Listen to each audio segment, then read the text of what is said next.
नमस्कार, मी अपर्णा कुलकर्णी आणि माझ्या रोजचंच काही बाही या यूट्यूब चॅनलमध्ये तुमच्या सगळ्यांचं मनपूर्वक स्वागत करते. कसे आहात सगळे? ऐकताय ना, म्हणजे गप्पा मारताय ना, कमेंट बॉक्समध्ये तुमच्या कमेंट्स देताय ना. तर दररोज जेव्हा मी तुमच्याशी बोलायला येते तेव्हा डोक्यात खूप काही विषय असतात की ह्या विषयावर बोलूयात आपण, त्या विषयावर बोलूयात आपण. पण काय होतं ना, अशी एखादी घटना घडते आणि मग आधी वाटतं की नाही नाही, ह्याच्यापेक्षा आधी ह्या विषयावर आपण बोललं पाहिजे. म्हणजे तसंच झालं बघा ना, की एक 3-4 दिवसांपूर्वी मी एका लग्नाला गेले होते आणि लग्न म्हणजे एक भयंकर मोठं प्रस्थ आणि खूप मोठं लग्न. आणि त्या लग्नाला गेल्यानंतर लग्न खूप सुंदर झालं, सगळं झालं. लग्न कुणी कसं करावं हा प्रश्न ज्याचा त्याचा आहे, की कसं करावं, त्यांनी संगीत करावं की नाही करावं, ह्या सगळ्या मुद्द्यामध्ये मला नाही पडायचं. प्रत्येकाची हौस असते, सगळ्यांकडे तेवढी उपलब्धता पण आहे आणि प्रत्येकाचा तो चॉईस असतो, की ठीक आहे मला हे करायचं आहे, मला ह्याच्यातून आनंद मिळतो तर ते मी करणार आहे. ह्याच्याबद्दल मला काहीच ऑब्जेक्शन नाही. प्रत्येकाने आपापल्या चॉईसनुसार करावं. फक्त एक मुद्दा जो मला जाणवला आणि मला जे वाटलं की ह्या विषयावर बोललं गेलं पाहिजे आणि ह्या विषयावर प्रत्येकाने विचार केला पाहिजे.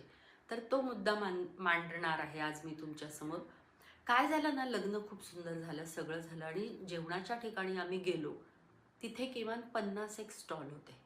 किमान 50 हां, म्हणजे जास्तच असतील. प्रत्येक गोष्ट म्हणजे कुठली गोष्ट तिथे नव्हती. पाणीपुरीपासून ते पंजाबी जेवण, महाराष्ट्रीयन जेवण, गुजराती जेवण, थाळ्यासुद्धा हे सगळे प्रकार तिथे होते. बरं खाऊन-खाऊन किती खाणार? म्हणजे एक एक डिश खाल्ली कीच असं झालं, की ते बघूनच सगळं असं झालं, की हे खाऊ की ते खाऊ. आणि मी पाहिलं, की खूप लोक हे थोडंसं घेतलं, टेस्ट केली, टाकून दिलं. ते थोडंसं घेतलं, ते थोडंसं घेतलं, असं करत होते आणि अन्नाची प्रचंड नासाडी तिथे होत होती. ते पाहून वाईट वाटलं, की म्हणजे माझ्याकडे आहे, पण मी त्याचा वापर कसा करावा ह्याचाही विचार केला पाहिजे ना. अन्नाची तरी किमान आपण नासधूस करता कामा नये. पूर्वीच्या काळी सारख्या पंक्ती आता होत नाहीत. आपल्याला बसून पंगत वाढणं जमणं कोणालाच जमणं शक्य नाहीये. कारण एवढ्या प्रमाणात लोक येतात. आता ती आपल्याला सवय पण राहिलेली नाहीये. पण ना ती पद्धत खूप मला कधी-कधी बरोबर वाटते, की जेवढं हवंय तेवढंच पानात वाढलं जात होतं. विचारून वाढलं जात होतं, की हवंय का? वाढू का? असं विचारून वाढल्यामुळे जेवढं हवंय तेवढंच आणि मोजकेच पदार्थ असल्यामुळे ना भरपेट खाल्लंही जात होतं. आता काय होतं, की लग्नामध्ये आपण खाल्लंय तर म्हणजे असतात तर खूप पदार्थ. आपण खूप खातो असं आपल्याला वाटतं, पण आपण खात पण नाही आणि चक्क घरी आल्यानंतर भूक लागते. म्हणजे असं वाटतं, की काही खाल्लंच नाही आपण. तिथे इतके प्रकार पाहून काही जण भांबावून पण जातात, की ह्यातलं काय खायचं नेमकं? आणि कितीतरी पदार्थांची नासाडी होते. ताटामध्ये एवढं अन्न घेतलेलं असतं लोकांनी, की मला हे पण खायचंय, मला ते पण खायचंय आणि मग नंतर ते ताट तसंच फेकून दिलेलं जातं. जेवढं आवश्यक आहे तेवढंच फक्त ताटात घेऊन खाणं, ही एक मॅनर्सची गोष्ट आहे. सिव्हिक सेन्स पण नाही म्हणता येणार खरं तर.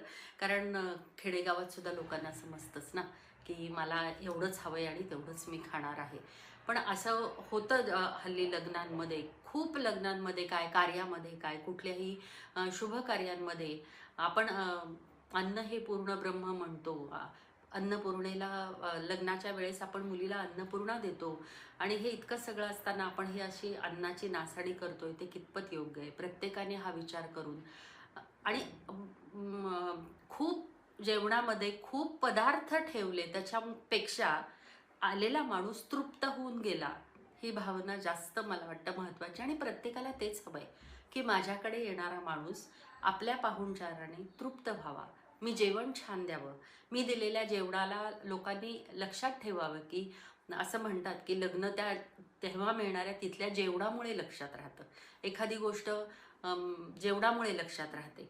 तर त्यामुळे ते जेवण जे आहे ते चांगलं असावं, सुग्रास असावं, हे नक्की. पण किती प्रमाणात असावं, हे कुठेतरी आपण गणित आता बांधलं पाहिजे. आणि इथून पुढे येत्या काळामध्ये प्रत्येकाने हा विचार करायला हवा, की मी जे जेवण देणार आहे, त्याच्यामध्ये जर अजून 100 लोकांना जेवण मिळणार असेल, तर त्या अन्नाची नासाडी मी का करावी? करू नये. आणि मला असं वाटतं की लग्न झाल्यानंतर प्रत्येकाला असं वाटतं की अरे हा खर्च मी उगाच केला, याच्यामध्ये काही अर्थ नव्हता, पण ते नंतर वाटतं आपल्याला. पण आता मला असं वाटतं की अम, ह्या संदर्भात बोलण्याची गरज आलेली आहे. हे प्रत्येकाने बोललं पाहिजे आणि प्रत्येकाने असा विचार केला पाहिजे की माझ्या कार्यामध्ये मी जेवण करताना, बनवताना हा विचार नक्की करीन की पदार्थ मोजकेच करीन, पण ते सुग्रास असतील आणि चांगलं भोजन देण्याकडे आपला कल असला पाहिजे, ना की जास्त भोजन.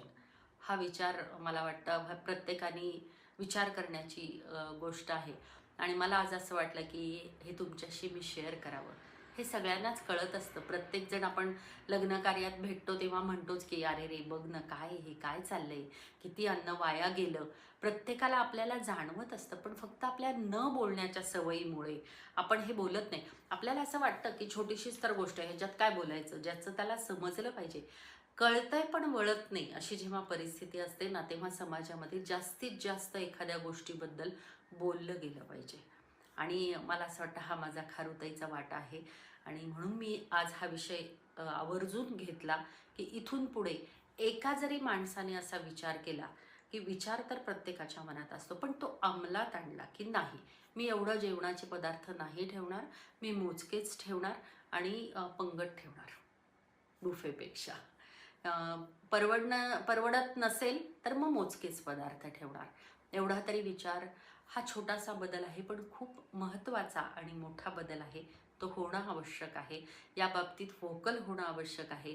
जसं की स्वच्छतेबाबतीत आपल्याला वाटलं का, की इतकी छोटा विषय होता, पण व्होकल झाल्यामुळे आज तो बदल आपल्याला समाजामध्ये जाणवतो.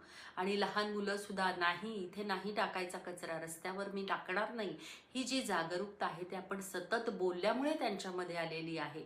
आणि म्हणून पुढच्या पिढीपर्यंत हा विचार आपण पोचवायचा आहे. आपल्याला तर हे माहिती आहेच आहे. तर व्होकल व्हा, ह्याबद्दल बोला, जास्तीत जास्त चर्चा करा, गप्पा मारा. आणि पुढच्या भागात नवीन विषयासाठी गप्पा मारायला नक्की या. तोपर्यंत माझं चॅनल सबस्क्राईब करायला विसरू नका. आणि हा भाग आवडला असेल, हा विषय आवडला असेल तर नक्की लाईक करा आणि पुढच्या भागात भेटू. याल ना?